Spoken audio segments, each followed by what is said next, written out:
right. Well, unfortunately, I have to follow Jonathan Williamson. That's a bit unfortunate for me. But yeah, so in this presentation, what I'm going to be discussing is how to raise your profile as an artist to basically get employed, find work in today's working environment. So just by show of hands, how many people in here are artists, freelancers, people looking? Yeah, okay, cool. All right, excellent. So, all right, let me just set this up to go. Okay. All right, so it's best probably start off with a bit of a story.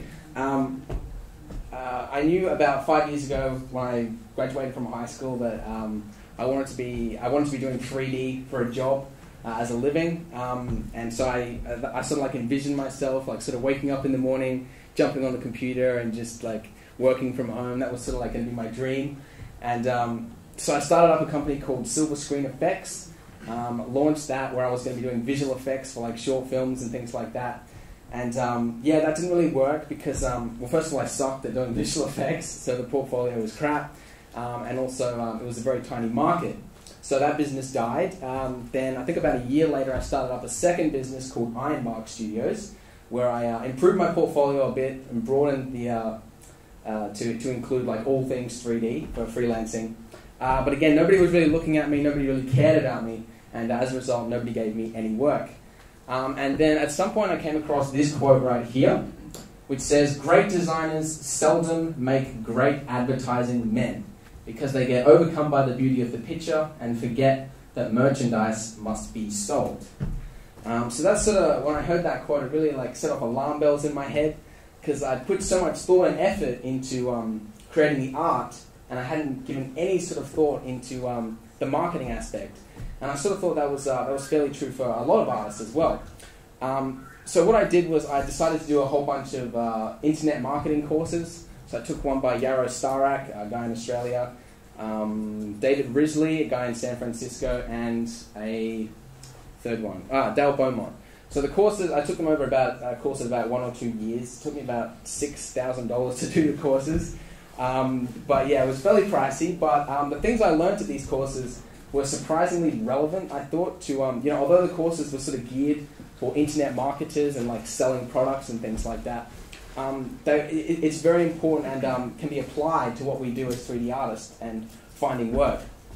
So yeah, it wasn't until I think maybe a year after that I launched Blend Guru, and I'm now actually finally living that dream where I wake up in the morning, jump on the computer and just work from home. So I'm having a lot of fun now.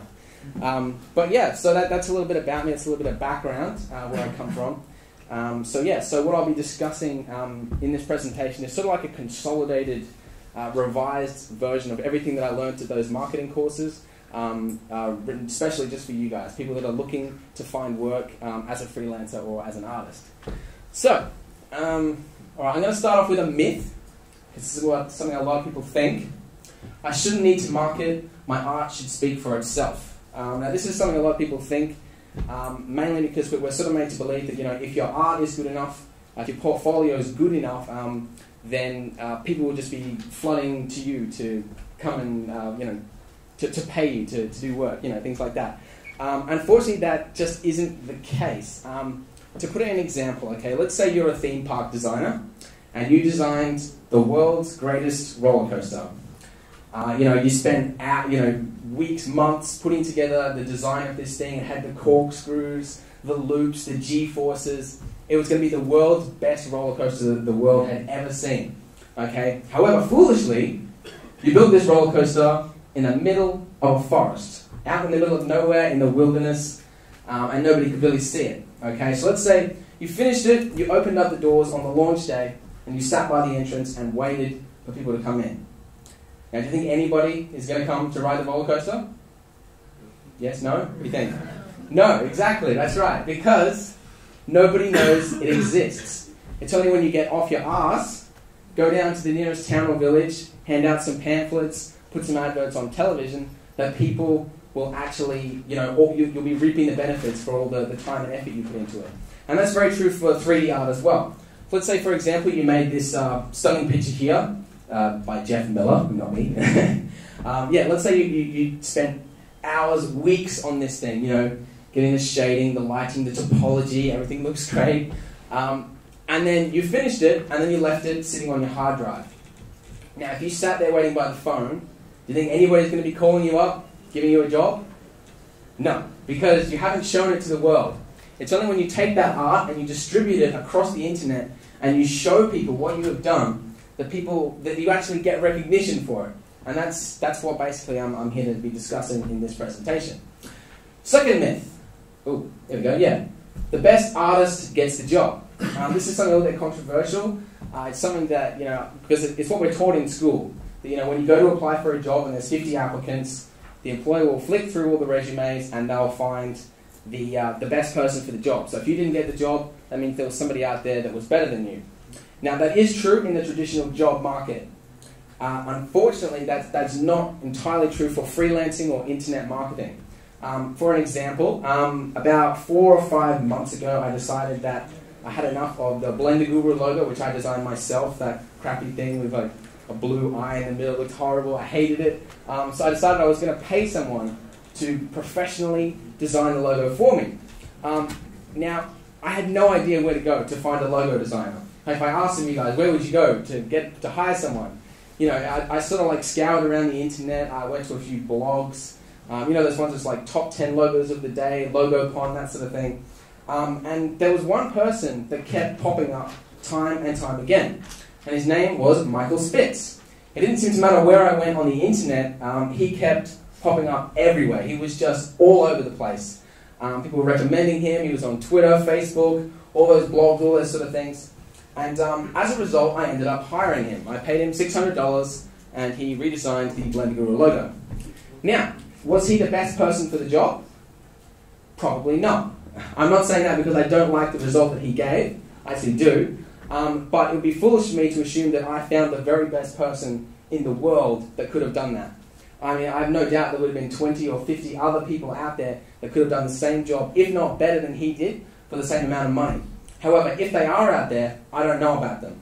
Because when I was looking to find an artist, a professional logo designer, he was in the right places at the right time, and as a result, he got the money, he got the job. So that's basically what I'm hoping to sort of drill home in this presentation.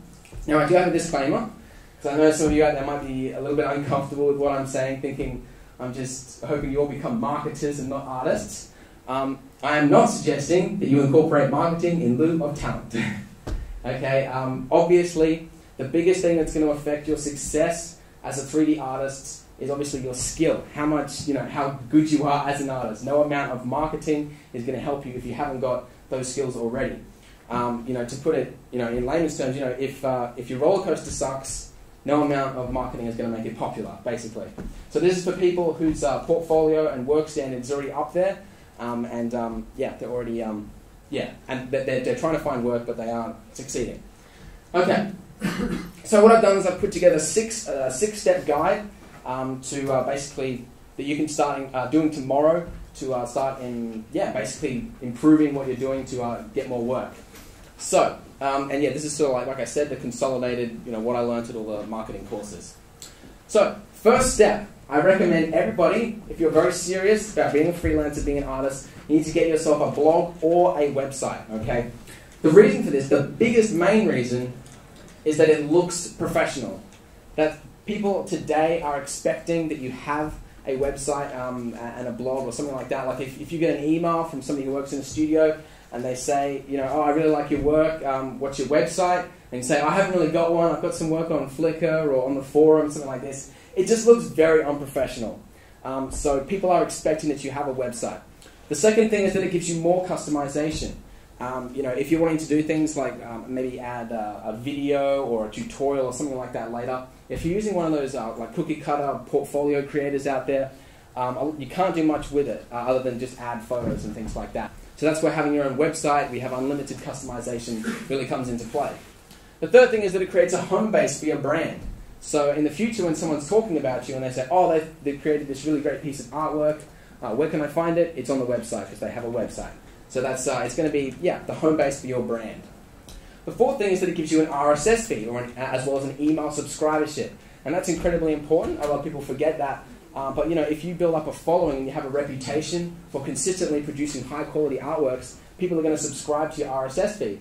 And you get people from studios, employers that are looking for work, they're all going to subscribe to your RSS feed. And in the future, when you make new artwork, you don't have to distribute it as much as you possibly would have because they're already on your RSS feed, so doing all the marketing for you. That's incredibly important.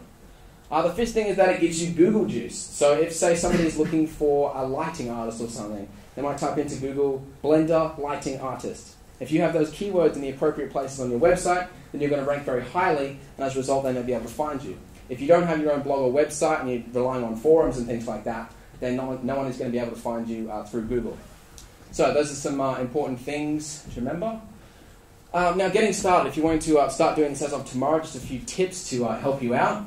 First thing you need to do is you need to purchase some hosting. If you don't know what hosting is, it's basically your online hard drive. The guys that I recommend are DreamHost.com. They don't pay me to say this. I'm not affiliated with them in any way. I just think they're really good. They've got a deal, I think it's $8.95 per month, and it gives you unlimited bandwidth, unlimited disk space. It's just, everything you need, and they're the ones I use, and they're really great. Second thing is you need to purchase a domain name, so that's your URL, like yourname.com. Again, I recommend DreamHost. It's $10 a year. So there are a few costs involved with this, but it's very small for the amount of benefits you're going to get from it. Third thing is you need to install WordPress. WordPress is, I think, the #1 most popular content management system. If you don't know what that means, don't worry, it's not really important. But basically it allows, if you know how to use Word, Microsoft Word, you're going to have no problem, updating a website. Okay, so it's WordPress is free, by the way. Second thing is fourth thing, you need to install a theme. That's basically something you put on the website to make it look more pretty, different to all the other ones. Woo Themes, they've got some good ones. They've got some free ones and some paid ones. The paid ones are a little bit more professional, but yeah. Okay, a great example of somebody that's